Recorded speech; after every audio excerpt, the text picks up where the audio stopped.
O jucurutu é uma espécie de coruja de hábitos noturnos que se aproveita da noite utilizando seu voo silencioso para conseguir a alimentação necessária à sua sobrevivência. E é também o nome de uma cidade de clima seco e quente, situada no sertão do Rio Grande do Norte.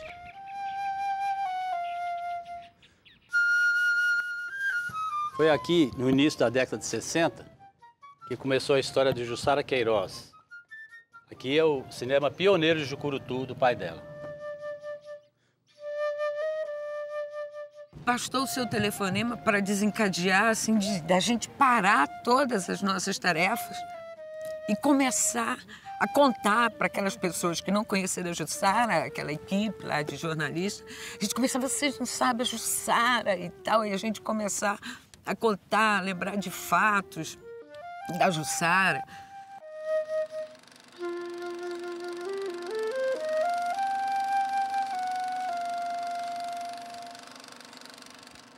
E Jango foi derrubado. A população soube da revolução apenas no dia 1º de abril. Porto Alegre, João Goulart fugiu para o Uruguai, seguido de Leonel Brizola e outros elementos do governo deposto. Assim sendo, declaro vaga a presidência da República. Governadores estaduais e militares revolucionários indicaram então General Castelo Branco para a presidência da República.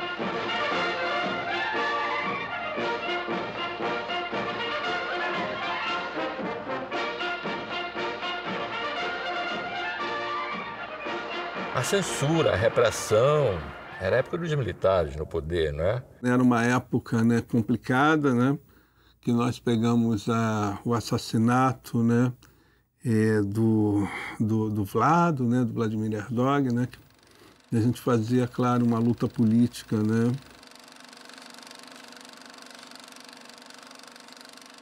Por ter vivido nesse cenário, acabou sendo uma geração muito crítica e que muita contribuição acho que deu para uma reflexão mais consequente do que acontece na sociedade brasileira. Não era a geração simplesmente de uma crítica omissa, uma crítica que dava a resposta, né? Criticava e dizia, bom, então vamos fazer isso, e faziam. Nos anos 70, no Rio, ou mais precisamente em Niterói, dando aula na UF. Foi quando eu a conheci. Para minha surpresa, de repente, uma aluna de Jucurutu. Imagina, Jucurutu do lado de Caicó, a minha cidade, de uma certa maneira, né, onde eu fui criado.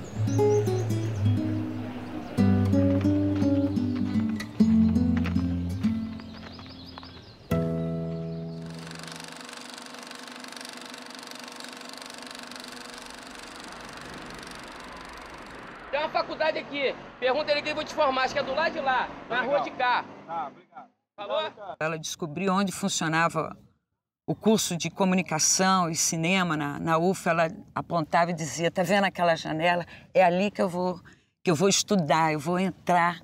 Nós estávamos no básico de comunicação e ela e mais 2 caras entraram para chamar o pessoal para entrar no curso de cinema, porque o curso de cinema estava prestes a terminar.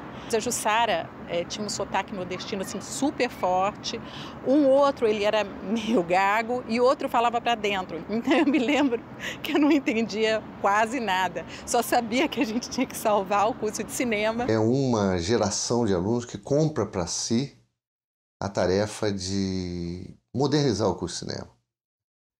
Então, eles não delegam isso para a instituição. Eles se articulam e começam a fazer todo um trabalho político para conseguir o que faltava. E a Jussara encabeça esse movimento. Ela é, com certeza, uma das 2 ou 3 pessoas que estiveram à frente disso. E, graças a isso, o Ministério comprou equipamentos e aí reverteu completamente a situação. Porque na trama de extinção o que se alegava era que o curso não podia existir porque não tinha equipamento. Então a Jussara é uma personalidade, nesse aspecto, diria mais importante que os professores mesmo do curso, do que o reitor, etc., que foi ela com os outros colegas que garantiram a existência do curso. E com isso ela sempre teve uma liderança no momento que ela teve aqui, ela teve uma liderança muito forte na UF, no meio dos alunos, e um respeito conseguido junto à universidade por conta dessa atuação dela, né? A Jussara contribuiu muito para disseminar o interesse por cinema aqui em Niterói. A Jussara continuou na faculdade, não que ela não tivesse terminado, mas ela sempre se envolveu com a vida acadêmica, sempre tinha projeto com as pessoas. Isso vai virar depois numa prática de militância pelo cinema brasileiro. Se entregaram mesmo de corpo e alma à luta do cinema brasileiro, com todo o prazer e toda a dor que isso tem. 68. Colocamos 100 mil nas ruas. Novo Arroxo. Não é tão fácil construir um Brasil diferente. Matam e torturam. AI-5, repressão, General Médici, milagre brasileiro. Copa do Mundo, Pra Frente Brasil, oposição no pau de arara. O povo de Deus muda e caminha para a oposição, no campo e na periferia.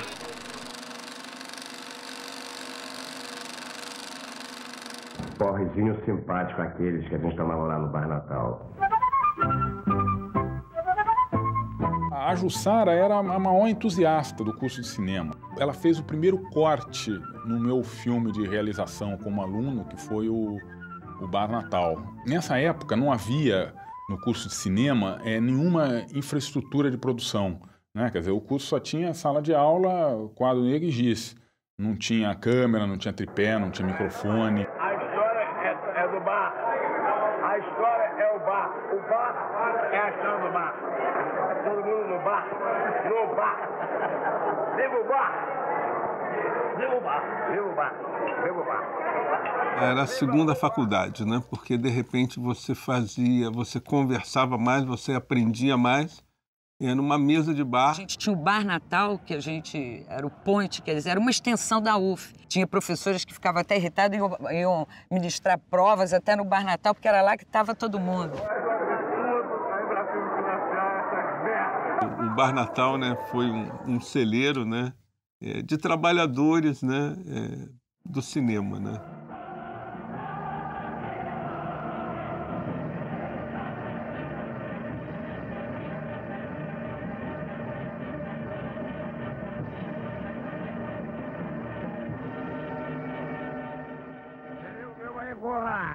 A Jussara é uma pessoa muito despojada e simples. Eu mesmo lembro assim dela falar, olha aqui, eu fui na casa de fulano de tal e ganhei essa calça. Para quê? Não preciso comprar uma outra calça. E desde que a Jussara entrou para a universidade, ela nunca mais sobreviveu, nunca comprou mais uma calcinha que não fosse com dinheiro de cinema. Mas enquanto não viabilizava seus projetos, ela sobrevivia trabalhando como assistente de produção, até estilo. Aí ajudava no roteiro. Às vezes a gente tinha uma ideia e ela fazia uns cálculos malucos, assim, não, porque não sei o que, tantos $1000, e aí a gente consegue com tanta quantia fazer tal coisa. Eu achava que ela inventava um pouco, mas não. Assim, porque ela tinha rapidamente essa capacidade de transformar ideias numa cifra X que a gente pode aí fazer e aí a gente vai conseguir. Nós éramos os únicos pobres numa história de um cinema, né, que já começava a se elitizar na época. Todos os filmes dela tinham essa característica, né? Eram produções de baixíssimo orçamento e ela realizava. Ela fazia uma mágica. Assim, meu Deus, eu tenho um mínimo e ela conseguia fazer esticar o orçamento, não sei como. Vai ser um boi de fama. Aí, compadre. Eu fui convidado para montar um filme pelo falecido e inesquecível cineasta norte-riograndense Augusto Ribeiro Júnior.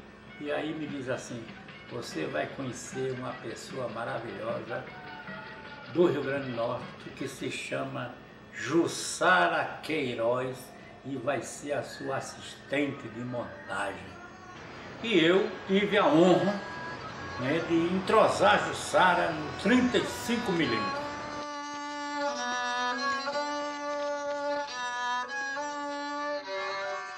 Desde o início, ela já começou com uma temática instigante, que os filmes dela eram sobre jornalismo, política, pintura, loucura e educação. Resolvemos fazer um filme em cima de um texto do Wilhelm Reich. A ideia inicial era que cada palavra correspondesse a um plano.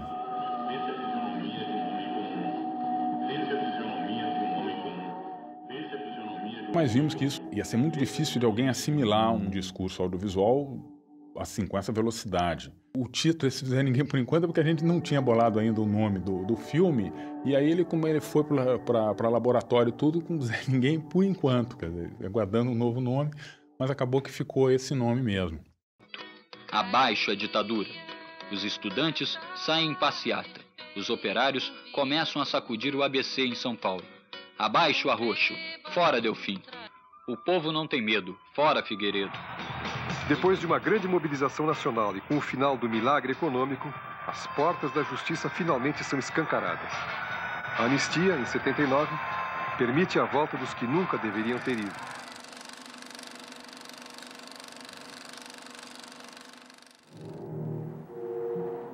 E Fora de Ordem é um atropelamento de uma criança que isso vai levar a um tribunal. Onde, na falta de personagens para encher a sala do júri, ela encheu com figuras recortadas de papel, esse tipo de solução barata e criativa. As testemunhas foram inquiridas separadamente. As investigações permitiram que fossem... Ela já fez, já não era mais aluna da UF. Era um filme que tinha assim, um questionamento da própria linguagem, né? Nunca passou pela cabeça da Jussara entrar para a televisão ou fazer filmes no estilo hollywoodiano ou coisas parecidas? Fora de Ordem é um filme bastante peculiar se comparado com os filmes de seus contemporâneos. Sempre os filmes da Jussara tem essa tentativa de valorizar a mise-en-scène, de valorizar o trabalho do ator, de valorizar a luz, né? Que é uma visão que nem sempre é muito comum nos alunos daqui, que passaram por aqui. Subitamente, 3 ocupantes de uma variante amarela desceram e começaram a espancar os bandidos. Hoje, seria um dos grandes nomes do cinema brasileiro. Claro que isso é uma hipótese, né? Mas pelo que ela fez até então, se ela tivesse continuado, eu não tenho a menor dúvida que hoje seria um nome de expressão nacional e reconhecido por todos. O filme de hoje é sobre desnutrição. Como vocês todos sabem, a desnutrição vem matando milhares de crianças em todo o Brasil. O próprio ministro da Saúde já reconhece esse fato. Mas enquanto o filme não começa, vamos dar comida às nossas crianças. A gente resolveu botar num desses concursos um desses filmes sobre desnutrição infantil, que se chamou Um Caso de Vida ou Morte. Só que no estado de Pernambuco nós teremos 23.300 mortes de crianças menores de 1 ano. Isso pode ser considerado normal? De 40% delas são por doença diarreica. Esse é o esperado estatisticamente. Mas isso é considerado normal para o Ministério? Você pode fazer alguma coisa para evitar? Não é normal, não é o desejado, mas é o real. Eu não posso fugir a uma realidade. E então, eu convidei a Jussara para dirigir esse filme. Ela conseguiu transformar um assunto bastante árido, né, num documentário muito interessante. Jussara concorreu com Um Caso de Vida ou Morte, que foi premiado com a melhor trilha sonora, Cátia de França, e prêmio especial do júri. Eu mando ele sempre pra feira para pegar comida pro porco, né, para cuidar dos porcos. Mas aí sempre vem uma coisa que dá para aproveitar, eu aproveito e faço sopa para eles também. Pimentão de tão mole virou um caldo. Mais tarde ele está na sopa, Emisvaldo. Na vida dessas crianças é coisa essencial. Proteínas, vitaminas. 82. Os partidos de oposição vencem as eleições nos estados mais importantes. Constituinte já, direta já. 84. Milhões nas ruas. 85. Tancredo morre, Sarney sobe.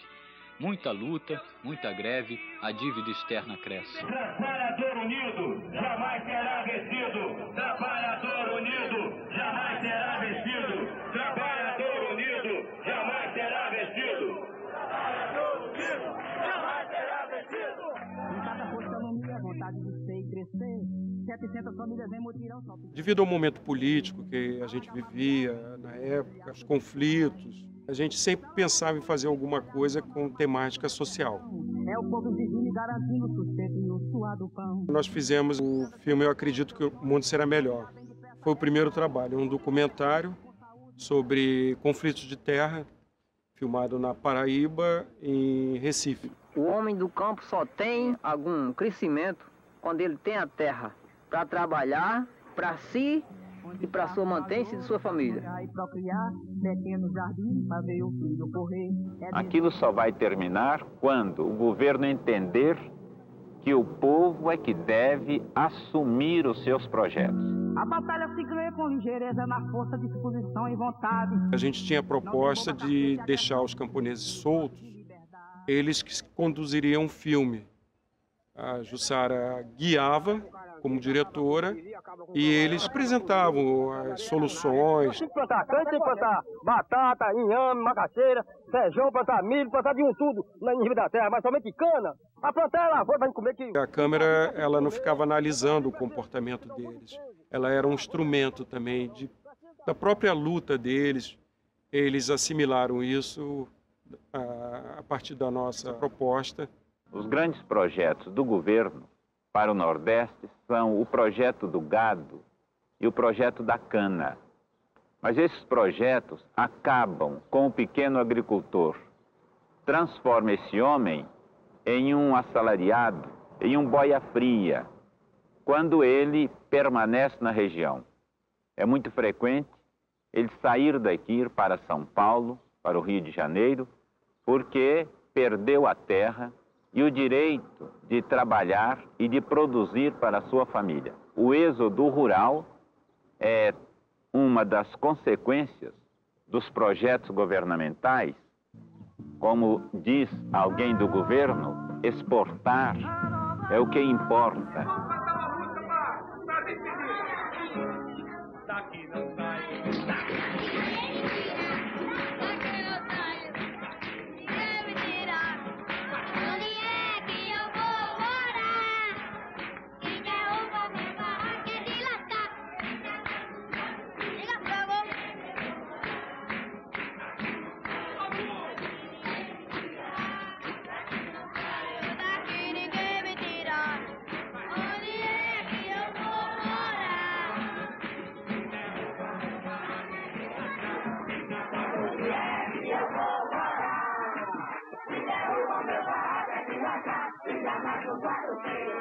Ela também participou da Mostra de Mulheres Cineastas com Acredito que o Mundo Será Melhor, que é o filme dela mais premiado.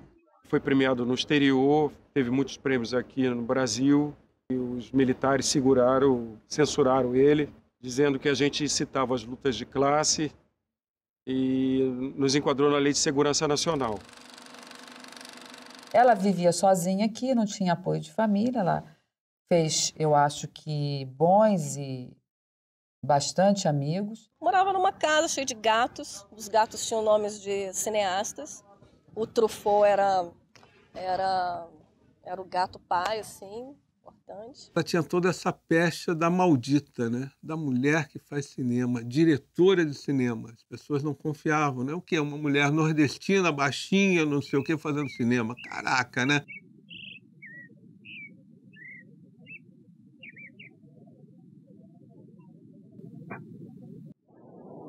Essa cineasta que sempre esteve muito preocupada com as causas sociais, em fazer um trabalho não para o mercado, mas para a reflexão da realidade brasileira. Um certo meio ambiente, ela mostrava vários lugares no estado do Rio destruídos para retirar areia, para tirar sal. A proposta também era de cunho social, de uma maneira que as pessoas usassem o meio ambiente de forma mais racional. Hoje, essas lagunas são depósitos de dejetos lançados pelos loteamentos construídos na região, sem a infraestrutura básica necessária. Eu me lembro de um plano de um remo, que o remo bate na água, quando levanta sai uma coisa vermelha que está depositada no fundo. E essas imagens, eu me lembro das histórias, elas foram conseguidas na surdina, porque era proibido entrar lá. Um plano muito bem trabalhado esteticamente e que ganha mais força quando colocada no seu contexto de poluição. A Engar, ao instalar-se, não se preocupou com os destinos de seus resíduos industriais. Jogou tudo no mar. Uma denúncia ambiental que até hoje ainda não foi resolvida, termina com cenas finais na metalúrgica Ingá, que hoje fechou, faliu, e tem um passivo ambiental enorme na Baía de Sepetiba. E foi uma primeira denúncia muito bem feita.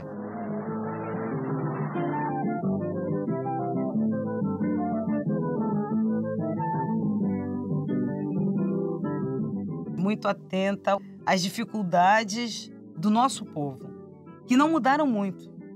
Na verdade, o que ela já abordava lá na década de 80 é muito do que a gente hoje ainda vivencia nesse país.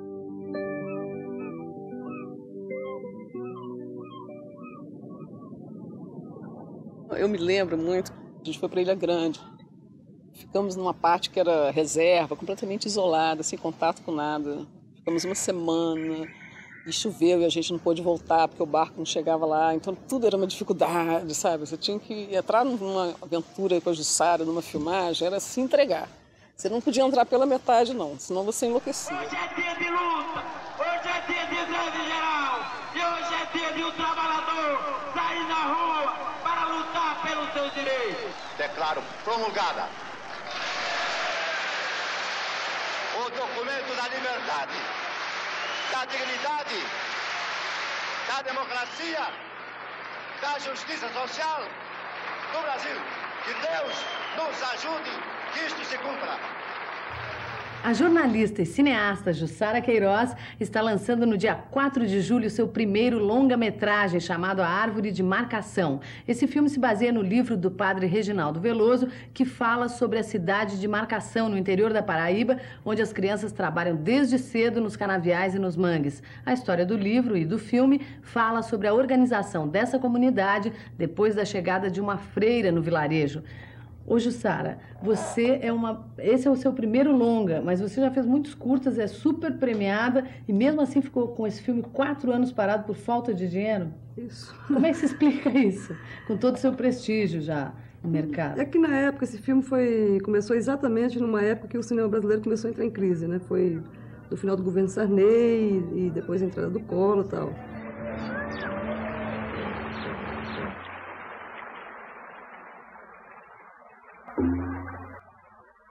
Tinha gente que não tinha condições de pegar, a gente ia buscar no rio. Tinha vezes que eu mesmo carregava água do rio porque não tinha o dinheiro para comprar.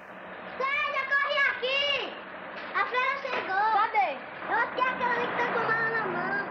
As irmãs chegaram em 1980, houve uma reação muito grande, pois não chegaram com roupas de freira. Obrigada, de nada. Disponha.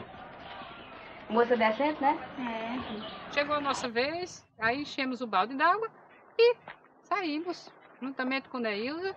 E no caminho a Neilza disse, irmã, mas a senhora me pagou a água? Eu disse, oxe, água de chafariz, paga? Quem foi que já viu? Ela disse, pois aqui paga, se não paga, não leva. Tá vendo, não pagou a água. E elas diziam que elas...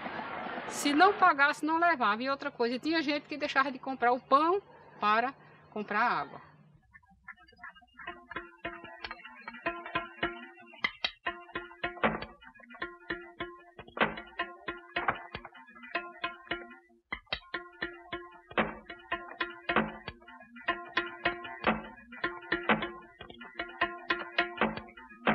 Nas conversas das crianças com a irmã Adriana, de repente vem à tona um problema que estava bastante sentido pela população, que foi o fato de a água do chafariz, que era retirada de graça, gratuitamente, começou a ser paga. Daí deu início à criação do grupo de jovens, que demos o nome de Crianças Unidas de Marcação. Então a gente tinha se reunir aqui. Debaixo das árvores, a coisa mais ruim que eles viviam era o problema da água. Então aí foi decidido entre as crianças mesmo de fazer um abaixo-assinado. Primeiro aqui conversar com todo mundo, nas escolas. Agora os pais estavam um pouco preocupados, né? Porque tinha ameaça. Bora pessoal, trabalhar! Eu não quero ninguém azeitando o eixo do sol, não!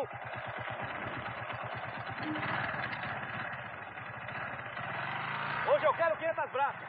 Nós estamos ainda no tempo da ditadura militar, em 1981, e reunir adultos ainda era uma coisa que causava preocupação. Foi providencial que as coisas começassem com as crianças, porque as crianças são muito mais soltas, muito mais livres, não têm esses medos, não passaram essas experiências de perseguição política que os camponeses daqui passaram no tempo das ligas camponesas. Um deles era Valdir, Alice. Nessa altura já tinha umas 40 crianças. E o que vocês pensam em fazer para mudar essa situação? Podia fazer uma carta, né? Eu acho que deveria fazer um abaixo-assinado. Fomos ao prefeito da cidade de Rio Tinto. O expediente ainda não começou. A gente só quer falar com o prefeito. Todos querem, vão ter que esperar. Depois de 15 dias, voltamos, nada de resposta. Depois se combinou, aí foi outra turma, aí foi uma turma maior. Não. Como é que pode esse bando de criança no gabinete do prefeito?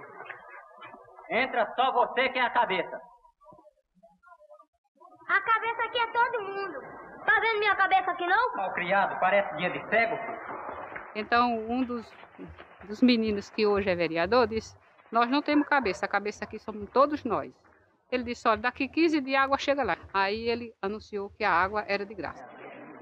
A partir de hoje, a água de Marcação vai ser de graça. Não, foi muito fácil não, a gente deu várias viagens, andamos de pé, tivemos dificuldade até mesmo com o prefeito. Depois dessas 50 reuniões, essa água grátis ficou até hoje. Eu agora... Houve uma festa, né? E juntos a gente festejamos a nossa vitória, né? Que foi a vitória do povo de Marcação, né? Agora todo mundo tem água encanada em casa.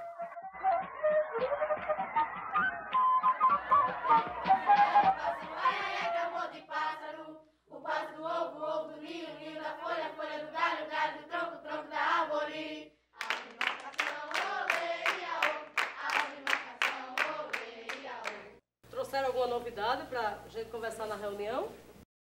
Quem ocupa os postos de liderança na prefeitura, no Sindicato dos Trabalhadores Rurais, na vida do lugar, são gente que veio dessa experiência. Crianças e adolescentes que cresceram nessa experiência de se reunir, de conversar o seu cotidiano, os problemas, de ver o que fazer, de tomar iniciativas, de construir ações e de conseguir, de conquistar direitos. Ação. Então, Valdir, como é que depois da irmã, então? Como é que ficou? Eu tenho 3 mandatos como vereador, graças ao meu trabalho no passado, né? Nesse grupo de crianças. Teve um trabalho também pela conquista da independência de Marcação.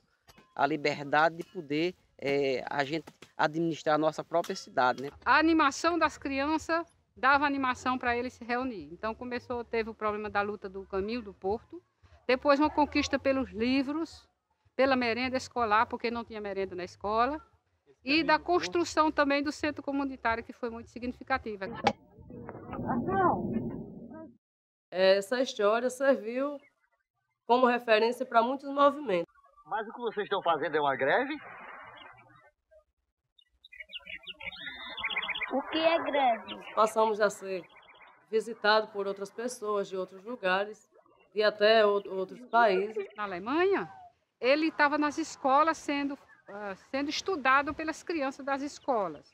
A gente só vai trabalhar sem aumentar o nosso ganho. Então tá, eu vou pagar 7 cruzados. 7 não, é 10. Mas minha filha... Então tchau.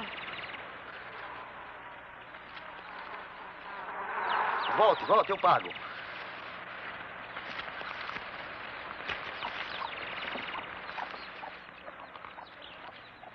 Existe o grupo Cimentinha, que é a etapa atual do movimento de adolescentes e crianças aqui em Marcação. São os continuadores legítimos dessa história, que já vem de 26 anos. Esse movimento continua até hoje com os nossos filhos. São crianças diferentes das que não participam de grupos. São crianças que elas sabem se expressar, sabem reivindicar. O pássaro, o ovo, ninho, ninho da folha, folha do galho, galho do tronco, tronco da árvore. Esse filme, assim, ele teve uma grande importância para a nossa vida, não só para quem participou do movimento, mas para a comunidade em geral. E aqui no Brasil também, Há muitas escolas que ainda estão usando, escolas pastorais para fazer estudo, trabalhar com criança, com adolescente. Então nós temos pessoas assim que tudo isso nós devemos a esse movimento. Nós devemos às irmãs, nós devemos a uma Jussara Queiroz.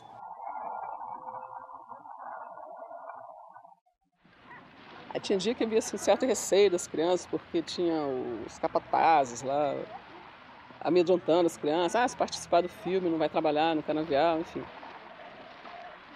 Fazendo terrorismo, né? E a Jussara, não, vamos filmar. As crianças não nem besta, não mexeu com a gente. E ela ia lá e filmava. Vocês estão aqui para trabalhar, não para chupar cana. E às vezes a Jussara olhava e falava assim, eu acho que eu tenho que escrever uma comédia nordestina, assim, para se passar numa chanchada, à beira da piscina, numa mansão, para a gente filmar com certo conforto. Eu não aguento mais entrar em canavial, eu não aguento entrar em manga, eu só invento isso. A gente até ri, às vezes, dessa situação. Mas com o atravessador não adiantava nem rezar. 24 cruzados a corda. Outro. 15 cruzados. Mas o caranguejo não é o mesmo? Não, meu filho. O melhor caranguejo é aquele que fica mais embaixo, lá no fundo. Você tem os bracinhos curtos, tome, viu? Outro. 15 cruzados. Mas se for 15 cruzados, eu levar pra cá pra comer. Pode levar, meu filho. E você, Santinha? Isso, minha filha. Como vai? O último filme, que é A Árvore de Marcação, não teve, assim, uma distribuição, não teve como a Jussara expor esse trabalho mais, né? Isso já foi em 94, quer dizer, um pouquinho antes da doença dela, né? Ela foi ao Canadá, ela depois esteve na Alemanha e então foi até a Califórnia, convidada para explicar para a turma de estudantes do Spielberg como é que ela tinha feito uma determinada cena no mangue. Se vocês fossem fazer a cena, vocês 2 dias ou 3 antes passariam com um avião soltando toda espécie de inseticida para poder acabar com os insetos, para uma garantia de conforto de vocês. Depois viriam todos os outros auxiliares com aquelas voadoras, serrando tudo que não seria enquadrado naquilo que vocês teriam programado. E por final, então, vocês entrariam com um grande aparato de estúdio fazendo a filmagem de vocês, fazendo os efeitos espetaculares. Olha, nós fizemos da seguinte forma. Vocês conhecem canoa de pescar em mangue? Pois é, uma canoa de fundo raso, fininha, porque tem que passar entre árvores, canais estreitos de maré, etc. E a gente vai balançando. E nós estávamos levando dentro de um saco todo o nosso equipamento, podendo a qualquer momento virar, cair na água e perder. E foi dessa forma que nós montamos e trabalhamos e fizemos a cena.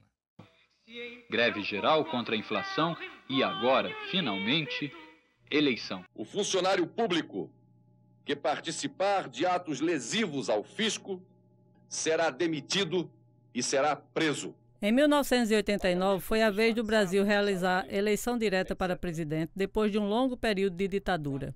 E uma das primeiras medidas do presidente Collor foi a extinção da Embrafilme, prejudicando o cinema brasileiro.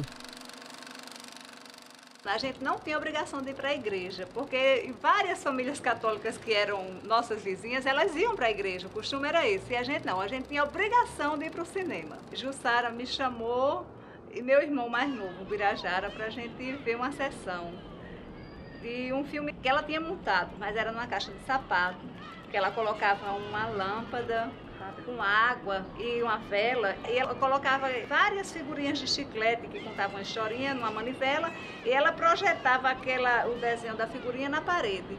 Aí chamavam a criançada que morava por perto para assistir aquilo. Eu lembro assim bem que as crianças em Jucurutu não tinham a bicicleta, e ela levava a bicicleta para a praça e ficava lá dando voltas, e os meninos tudo querendo também passear, e ela pegava e cobrava. Cada volta que eles davam na praça era um tanto, e ela ficava lá marcando no relógio da igreja. Pronto, quando chegava a hora, vem aqui, já passou a hora, o dinheiro e pronto.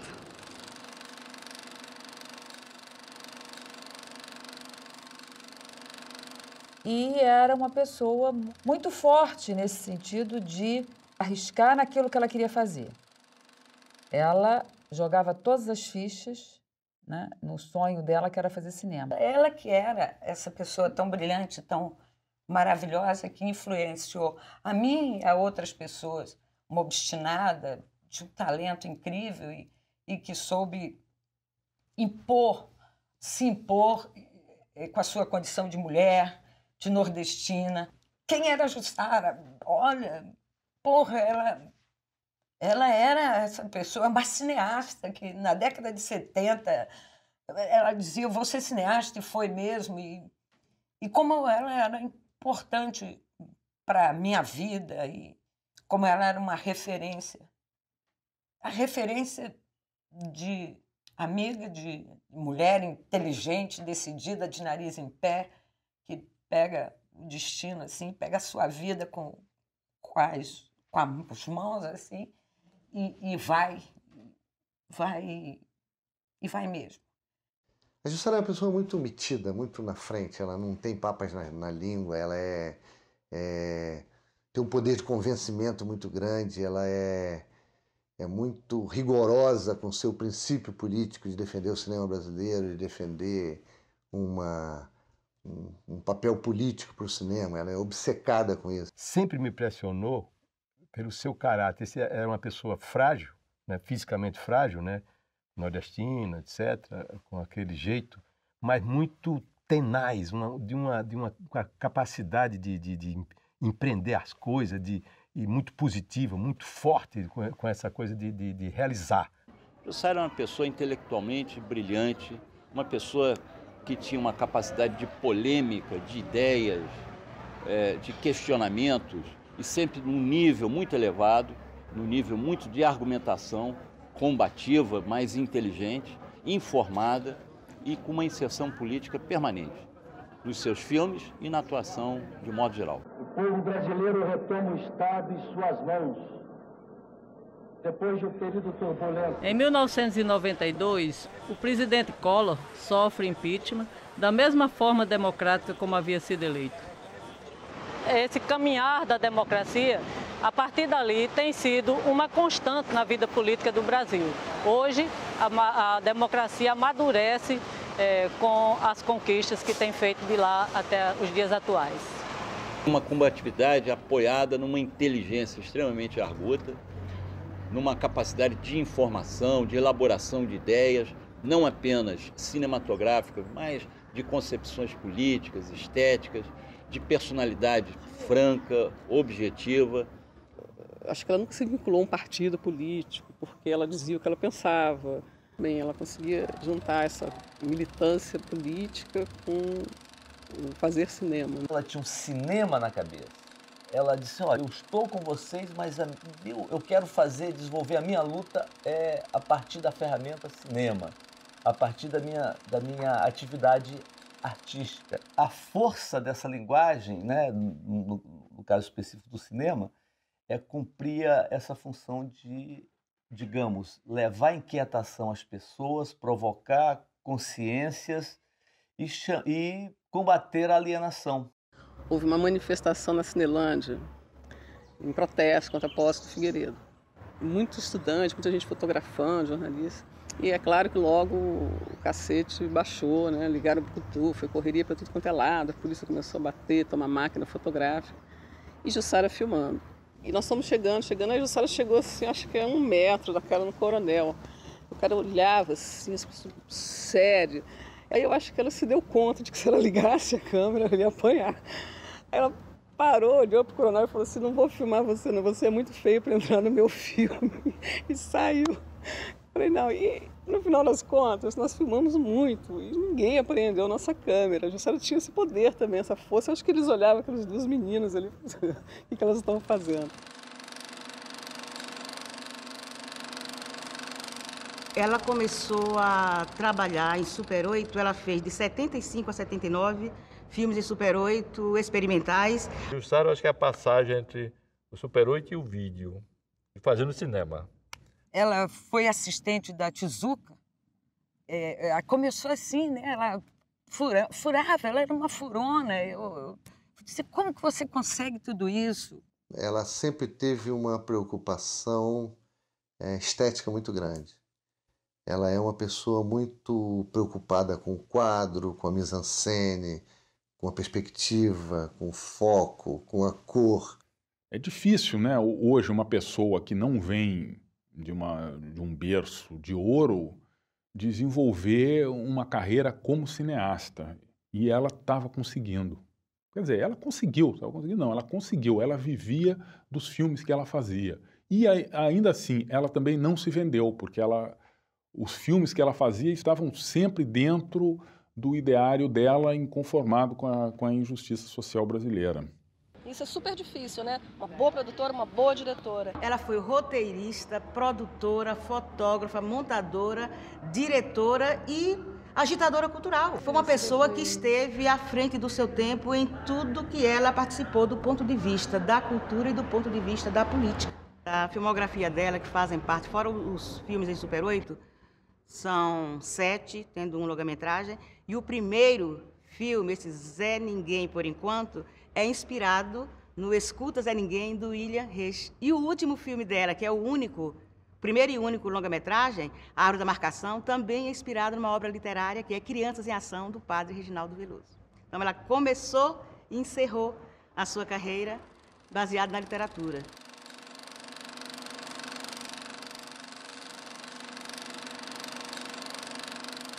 Conheci Jussara em função dessa homenagem que foi prestada a ela e a sua obra no Festival de Cinema de Brasília em 2000. Houve também o Festival de Cinema de Natal, e ela é do Rio Grande do Norte. Então, a Berê e eu, nós nos empenhamos, juntamente com a Secretaria de Cultura, com a própria Funarte, e nós conseguimos cópias de todos os filmes que foram exibidos aqui para serem encaminhados para o Festival de Natal. E lá em Natal, eles não exibiram nenhum dos filmes dela e não distribuíram nenhum dos catálogos. Então, Jussara é conhecida mais no Rio de Janeiro, São Paulo, Brasília, em outros estados. Infelizmente aqui em Natal acho que pouca gente conhece o Cinema dela, porque o Cinema dela não chegou aqui, né? Espero que chegue, né? Bem, os filmes que passaram no Festival de Brasília veio para cá, para o Festa Natal, e não foram exibidos.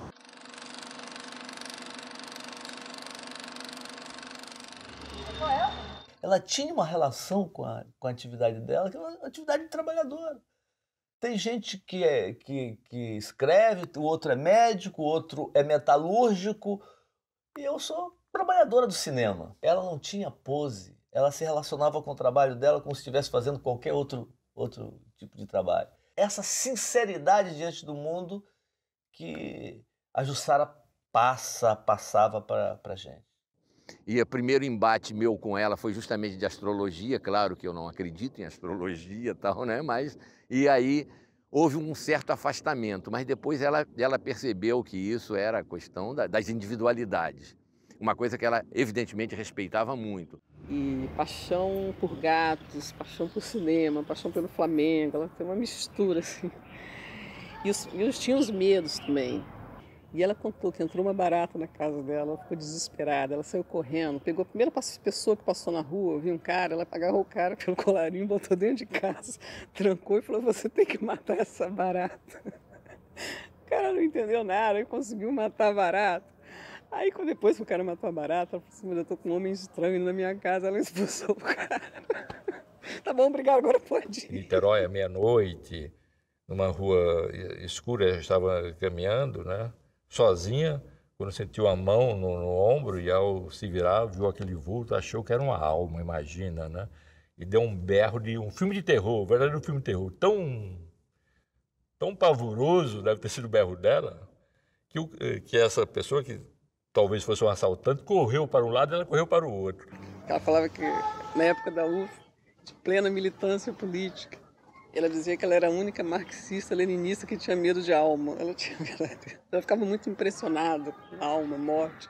E ela lia a fotonovela e assumia a história de ler a fotonovela. Isso, para a década de 70, né, era um absurdo para uma elite que entrou para fazer cinema na UF. Tudo que ela discordasse, ela dizia na hora, na cara, assim, às vezes até magoava, machucava. A gente brigava muito, mas depois dizia, vamos tomar uma cerveja? E daquela cerveja a gente dava uma risadona. Mas era difícil. A Jussara era uma pessoa muito difícil também de lidar por causa dessa coisa, dessa sinceridade, de sertaneja dela, né?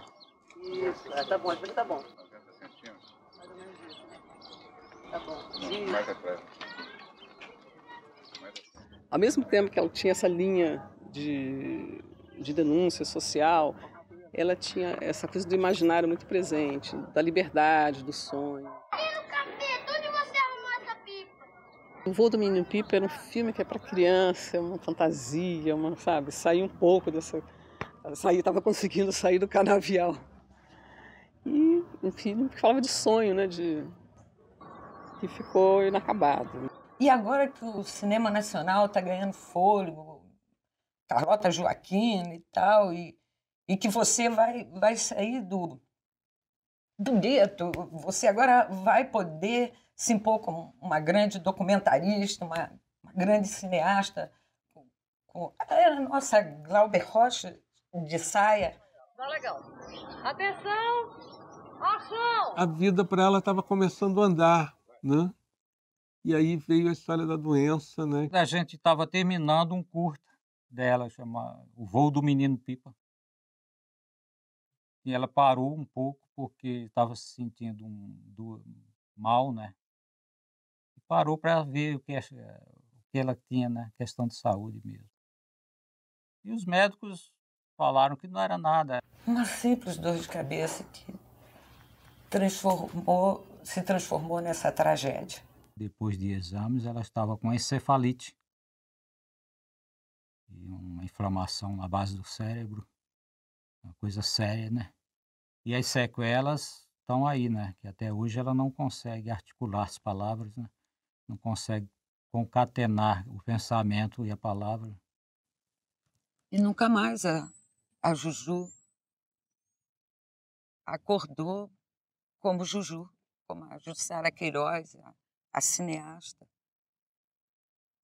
transgressora e obstinada e tão talentosa.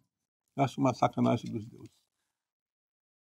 O fato da doença ter interrompido a sua trajetória não é sinônimo de que você esteja esquecida. Você não só está nas nossas mentes, como também está eternizada pelo seu trabalho. E eu fico sonhando no dia que a Jussara acordar e pegar o telefone e ligar para mim e dizer: Jurandir, acordei boa, vamos trabalhar, amanhã eu vou estar aí.